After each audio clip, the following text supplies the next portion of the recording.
오늘 말씀은 창세기 41장 37절부터 마지막 절 57절까지입니다. 이제 여기서는 요셉이 총리가 되고 가정을 꾸리는 내용이 나옵니다. 37절, 38절은 요셉의 신앙 고백, 16절, 25절, 28절, 32절 어제 우리가 봤던 말씀의 효과가 나옵니다. 그래서 바로와 그의 모든 신하가 이 일을 좋게 여긴지라. 이 일이라는 것이 요셉이 제시한 대안, 그것이 그 방법이 옳다라고 좋게 여겼다 하는 거예요. 그래서 바로가 그 신하들에게 이렇게 말을 합니다. 이와 같이 하나님의 영에 감동된 사람을 우리가 어찌 찾을 수 있으리요. 여러분, 지난 주일 설교에도 이 부분을 제가 언급을 했었는데, 바로가 이와 같이 하나님의 영에 감동된 사람이라고 요셉을 인정하는 까닭이 뭡니까? 이런 거예요.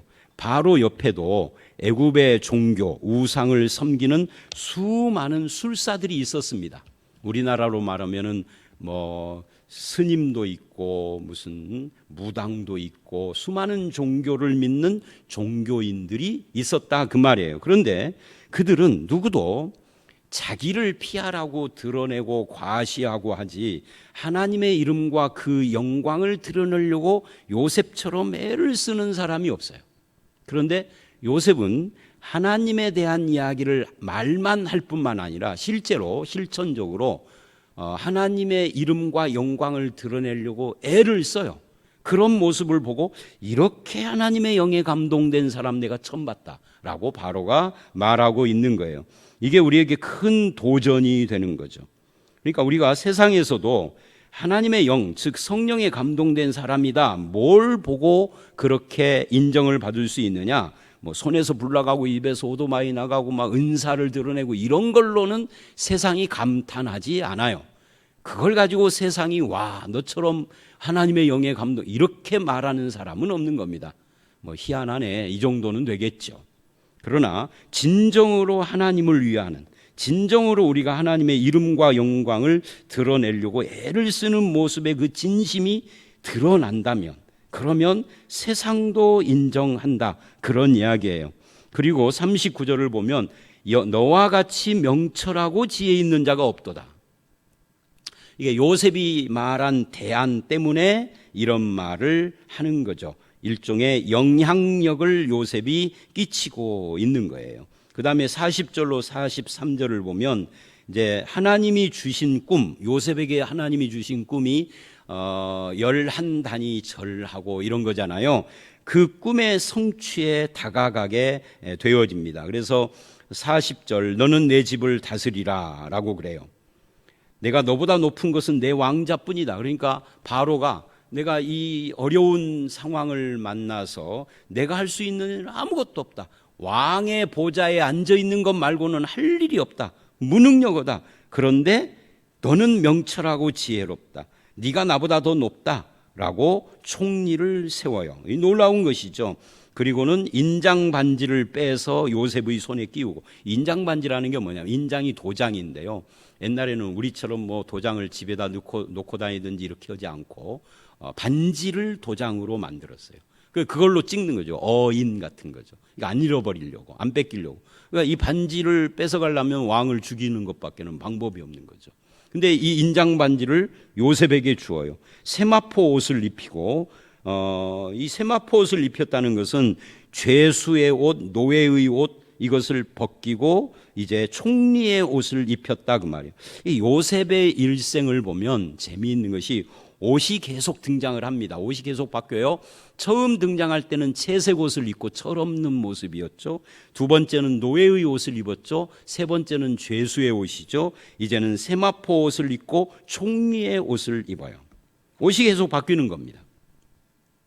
이 옷이라는 것은 신분과 상태를 보여주는 겁니다. 그러니까 요셉의 신분과 상태가 계속 바뀌고 있다 하는 겁니다. 어떻게 바뀌느냐 하면은 하나님의 연단과 훈련을 통해서 바뀌는 겁니다. 근데 옷이 바뀌어도 요셉은 늘 한결같이 신실하고 하나님 앞에 충성스러워요. 이거를 39장에서는 뭐라고 그랬습니까? 형통이라고 했습니다. 이 성경이 말하는 형통이라는 것은 뭐 돈을 많이 벌고 높은 자리에 올라가고 이걸 말하는 게 아니라 어디에 있든지 낮은 자리에 있든 높은 자리에 있든 가난하든 부유하든 하나님과 함께 동행하는 임마누엘, 이걸 형통이라 그러는 거예요. 여러분도 형통의 삶을 사시기 바랍니다. 그러면 하나님이 연단을 하셔서 이제 채색 옷이 총리의 옷으로 바뀌도록 하시는 거죠. 그리고 43절을 보면 버금 수레를 태웠다. 이 버금이라는 말은 비슷한이라는 그런 뜻을 가지고 있어요. 그러니까 왕 다음 정도 되는 지위에 올린 거죠. 그리고 그 앞에서 소리 지르기를 엎드려라. 임금님 나가면은 저절로 국민들이 다 엎드렸잖아. 옛날 우리나라 조선에서도. 그런 것처럼 요셉 앞에 다 엎드려라. 그리고는 애굽 전국을 총리로 다스리게 했다라고 말을 합니다. 요셉에게 주신 꿈의 약속이 드디어 이루어지기 시작을 한 거죠. 그러나 우리가 요셉 생애에서 봐야 할 것은 진정으로 요셉의 꿈이 이루어지는 것은 총리가 돼서 절 받는 것이냐라고 하는 물음표가 있어요. 그거 문제는 나중에 형들을 만났을 때 다시 거론하도록 하겠습니다. 대답은 아직 미뤘지만 일단 사람들에게 절받는 높은 지위에 있는 것이 꿈의 성취는 아니다 하는 것을 미리 말씀을 드립니다. 그 다음에 44절서부터 49절은 유혹과 도전이 옵니다. 요셉의 유혹과 도전이 뭘까요? 그건 이런 거죠. 갑자기 지위를 얻은 거, 높은 지위를 얻은 거, 이게 엄청난 유혹일 겁니다. 그래서 40절로 44절까지 쭉 그 지위 얻는 내용이 나오는데 44절은 이렇게 말을 해요. 애굽 온 땅에서 내 허락이 없이는 수족을 놀릴 자가 없으리라. 그러니까 요셉 앞에서 모든 사람들이 요셉의 허락을 받아야만 움직일 수 있을 정도로 놀라운 지위를 주었는데 30살짜리가 이런 놀라운 지위를 젊은 나이에 갖는다는 것은 축복이 아니라 유혹이에요. 우리가 갑자기 얻은 부를 졸부라고 합니다. 갑자기 얻은 지위를 뭐라고 표현을 하죠? 그건 모르겠어요. 벼락출세? 이렇게 말을 하나요? 졸부가 되거나 벼락출세를 한 사람들의 특징이 뭐예요? 오만과 방탕입니다. 요셉도 그런 오만과 방탕에 빠질 위험이 다분히 있었습니다. 그런데 요셉은 이것을 어떻게 극복을 하는가? 이게 중요하죠. 물론 대답은 어제 말씀에 나왔어요. 하나님 이름, 하나님 중심, 하나님이 하신다라고 하는 이 믿음 때문이죠. 그 다음에 45절을 보면 또 하나의 유혹이 있는데 요셉의 이름을 왕이 바꿉니다. 사브낫 바네아라고 바꾸는데 이 이름은 한마디로 말하면 이방신의 제사장 딸과 결혼을 시키면서 이방 신의 이름과 어떤 연결점을 갖는 그런 이름인 거죠. 이 사브낫 바네아에 대해서는 정확히 알 수가 없는데 생명의 신 뭐 이런 것과 관계된 어떤 것이에요. 그 다음에 또 하나가 있는데 온의 제사장 보디베라의 딸 아스낫을 왕이 요셉의 아내로 주어요. 결혼을 시켰는데 그 결혼 상대가 이방신의 제사장이었다. 제사장 딸이었다. 그러니까 이 요셉의 두 번째 이 유혹은, 첫 번째는 벼락출세 오만과 방탕이라면 두 번째는 이교의 유혹이에요.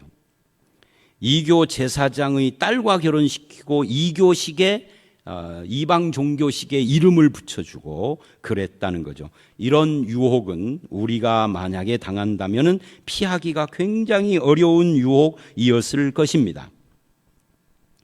그런데 요셉은 이 애굽 땅에서 그 삶을 아주 성실하게 신자로서 삽니다. 어떻게 그것이 가능했을까? 46절을 보면 이때 나이가 겨우 30세입니다. 그래서 더 위험하죠. 유혹에 쉽게 넘어가고 교만해질 나이입니다. 그러나 46절 하반절에 이렇게 말을 합니다. 온 땅을 순찰했다. 그러니까 오만과 방탕에 빠질 가능성이 있는 그때 성실하게 자기 직무, 자기 일을 감당하는 것으로 이겨나가는 거죠. 한눈을 팔지 않았어요. 내가 이제 더 이상 올라갈 내 위에는 왕밖에 없어. 최고의 지위에 올랐으니까 이제 좀 누려야지 하지 않고 성실한 삶으로 그 유혹을 이겼다. 그 다음에 48구절을 보면 방탕하지 않고 자기가 말한 것을 실천합니다. 33절로 36절에 말했던 그것을 실천을 하고 있는 거죠.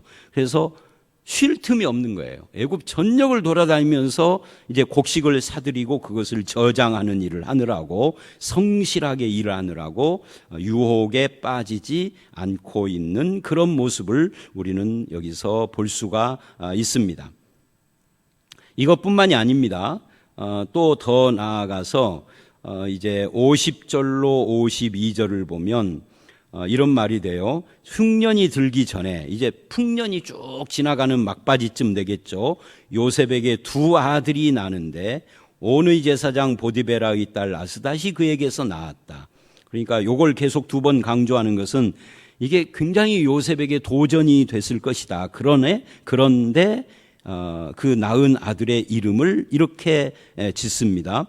정체성을 잃어버리지 않고 골수까지 애굽화되지 않고 뭐라고 하느냐면 장남을 므낫세라라고 했는데, 이 므낫세는 잊어버림이라는 뜻이에요. 그런데 거기를 이렇게 설명을 합니다. 하나님이 내게 내 모든 고난과 내 아버지의 온 집을 잊어버리게 하셨다. 그러니까 하나님이 나의 옛 생활의 고달픔과 그 억울함과 한을 잊어버리게 해주셨다라고 지어요. 그러니까 끝까지 신앙을, 하나님을 붙드는 것으로 이 모든 유혹을 이긴 거예요. 첫째는 성실하게 자기 일을 함으로, 두 번째는 하나님을 붙들므로. 에브라임이라고 하는 둘째 아들 이름도 이게 창성함이라는 뜻인데 이렇게 설명을 해요. 하나님이 나를 내가 수고한 땅에서 번성하게 하셨다. 이것도 하나님이 하셨다. 그러니까 하나님이 하셨다를 계속 고백함으로 자기 삶의 정체성이 하나님과의 관계에서 나온 거다라고, 이 하나님과의 관계의 확립, 이 정체성의 확립과 고백을 분명하게 합니다. 그렇게 함으로써 오만이나 방탕에 빠지지 않고 이교화의 유혹에 빠지지 않아요. 남자들은 조금, 저도 남자지만 조금 좀 어리석은 면이 뭐냐면 여자를 따라 움직이거든요. 근데 그 여자가 신앙이 참 좋고 성품이 좋은 여자라면 그건 복 받은 거예요. 우리 교회 성도님들 중에 자기 부인 예수를 진짜 배기로 잘 믿는 사람, 가짜로 믿어가지고 뭐 이상하게 광신도처럼 믿는 거 말고요, 진짜 배기로 잘 믿는 아내가 있다면 복 받으신 줄 알아야 돼요. 남자들은 그거 따라가거든요. 근데 여자가 믿음 없는 여자를 만나, 그것도 따라가, 믿는 사람이. 근데 요셉은 안 따라가요. 오히려 아내를 하나님을 믿는 사람으로 교화시키고 끌어가면 끌어갔지 자기가 이교에 따라가지는 않아요. 그 비결 중에 하나가 항상 하나님이 하셨다를 잃어버리지 않는 거죠. 아들의 이름에다도 그것을 담아 놓은 거예요. 나는 하나님의 백성이다, 이걸 잊지 않은 거죠. 하나님께로부터 모든 상처를 치유받았다라는 것을 아들의 이름에다 담는 거예요. 여러분, 여기서 또 우리는 교훈을 받습니다. 하나님을 믿어도 끝까지 자기 삶의 상처가 치유되지 않은 채 신앙생활을 하는 사람들이 간혹 우리 주변에 있어요. 그거는 비극입니다.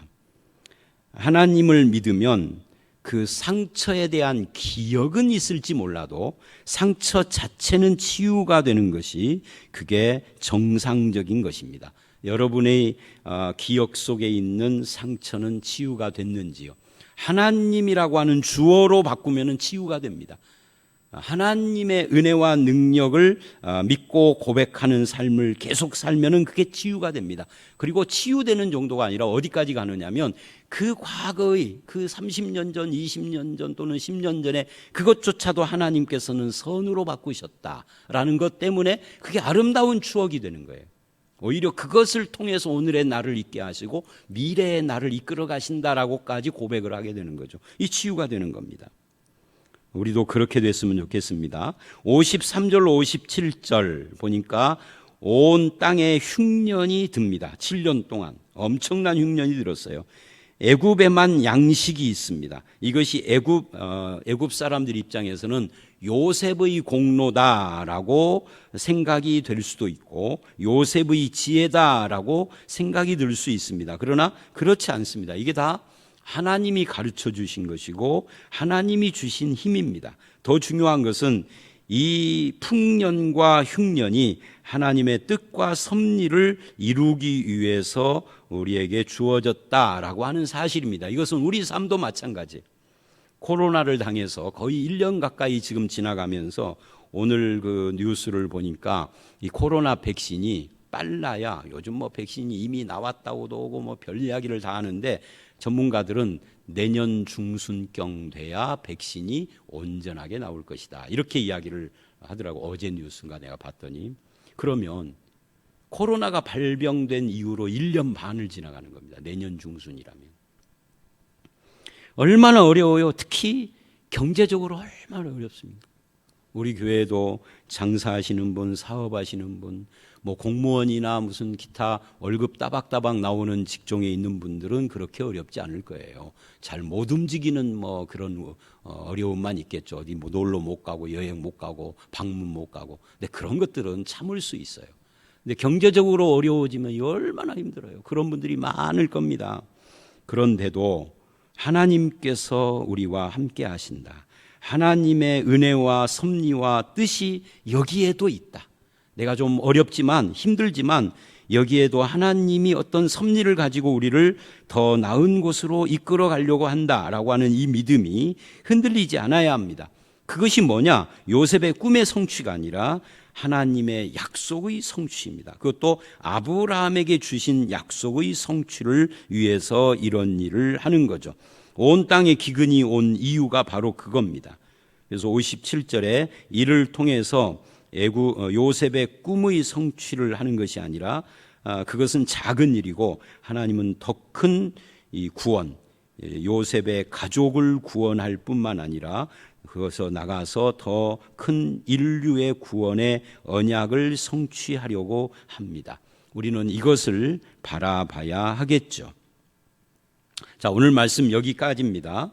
그래서 오늘 말씀은 이런 겁니다. 하나님의 영에 감동된 사람이라는 인정은 누가 받는 거냐? 하나님의 이름과 영광을 드러내려고 노력하는 사람을 세상도 하나님의 영에 감동됐다라고 인정을 한다. 그래서 세상에 영향력을 끼치게 하신다. 그 다음에 하나님이 주신 꿈의 성취를 위하여서 요셉의 신분을 계속 바꿔가면서 연단하시는 하나님이 오늘 우리도 이 어려운 시절에 나를 연단하시고 그 섭리 속에서 이끌어 가십니다. 세 번째, 유혹과 도전이 요셉에게 있었을 것입니다. 그것은 오만과 방탕과 이교화의 유혹입니다. 그런데 요셉은 맡은 일에 성실한 삶과 하나님께서 하셨다를 잃어버리지 않는 이 신앙의 정체성을 가지고 그것을 극복해 나아갑니다. 그래서 하나님께서 이 흉년을 통하여서 더 큰 인류 구원의 꿈을 이루어 가시는 겁니다. 저와 여러분도 그렇게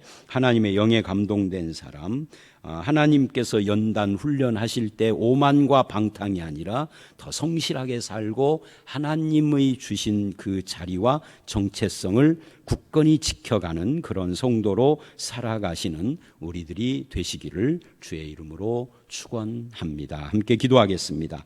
하나님 아버지, 하나님의 영에 감동된 사람이다라고 하는 바로의 이 놀라운 고백은 요셉이 처음부터 끝까지 흔들리지 않고 하나님의 이름과 하나님의 영광만을 나타내려고 애를 쓸 때 주어진 인정이었음을 알았습니다.